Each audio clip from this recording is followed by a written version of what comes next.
एक बार की बात है, रामू हमेशा की तरह अपने बैलों को लेकर उन्हें जंगल की ओर लेकर जा रहा होता है।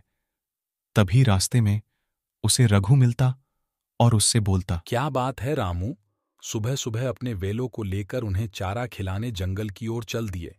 अभी धूप बहुत है भाई, जरा इस गर्मी से बच के रहना और अपने बैलों को समय समय पर पानी देते रहना। मैं भी घर की ओर जा रहा हूं। अपने मुर्गियों को दाना खिलाने के लिए उन्हें घर से बाहर निकलना है। हाँ भाई, रघु गर्मी तो बहुत तेज है। आजकल अपने घर के ऊपर किसी बर्तन में पानी भर के रख दिया करो, ताकि बेचारी पक्षियों को इतनी तपती गर्मी में प्यास के कारण उनके शरीर में कोई समस्या ना हो। तुम्हारा तो ठीक है भाई, सुबह होते ही मुर्गियों को घर से बाहर निकलो, उन्हें दाना चुगने दो और शाम होते ही उन्हें वापस घर ले चलो। उसके बाद दोनों अपने अपने काम में जाने लगते। तभी इस गांव को किसी की बुरी नजर लगती और यहां पर एक बहुत ही भयानक जादुई मुर्गी आती। वाह, क्या सुंदर गांव है। मुझे कई सालों से ऐसे ही गांव की तलाश थी जिसमें मैं अपनी मुर्गी सेना के साथ राज कर सकूं, और मुझे इतने सालों बाद आखिरकार वैसा गांव मिल ही गया। इस गांव में मेरे ख्याल से बहुत से लोग रहते होंगे, क्योंकि गांव ही इतना प्यारा है। अगर मैं ऐसे ही इस गांव पे हमला करती हूं तो ये लोग मुझ पर उल्टा खेल खेल सकते हैं। इसलिए मुझे इन्हीं गांव वालों को अपनी मायावी शक्ति से अपनी तरह मुर्गी बनाना होगा। फिर वो लोग जिस भी इंसान को देख के अपनी शक्ति का प्रयोग करेंगे, वो लोग भी मेरी मुर्गी सेना में आते जाएंगे। इसी तरह पूरे गांव वालों को मुर्गी बनाकर उनकी रानी बन इस गांव के सिंहासन में राज करूंगी। इतना बोलकर ये तेजी से गांव की ओर जाने लगती। तभी गांव का सेठ बाहर बैठकर अपनी मां से बात कर रहा होता। मां, आज की गर्मी पहले से कम है ना?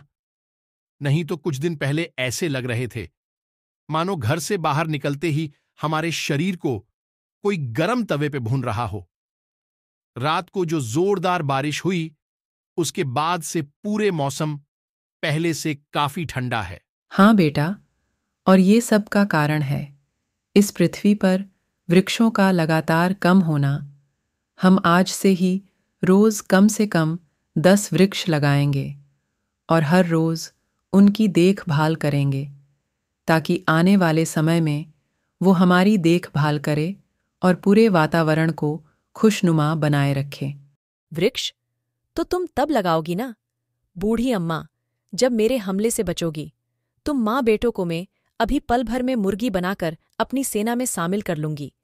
फिर तुम जिस भी इंसान को देखोगी, तुम्हें अपने आप उन पर गुस्सा आएगा और उस गुस्से में तुम उन पर हमला करोगी।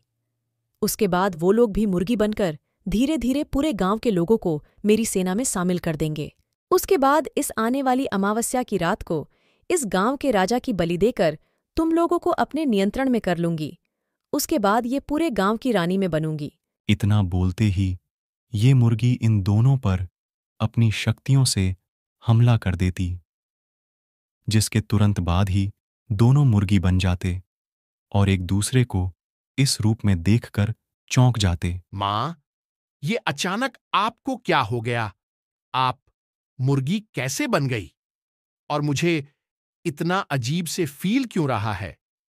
ऐसा लग रहा है जैसे मानो मेरे पूरे शरीर में पंख आ गए हों। कहीं में भी तो आपकी तरह मुर्गी तो नहीं बन गया?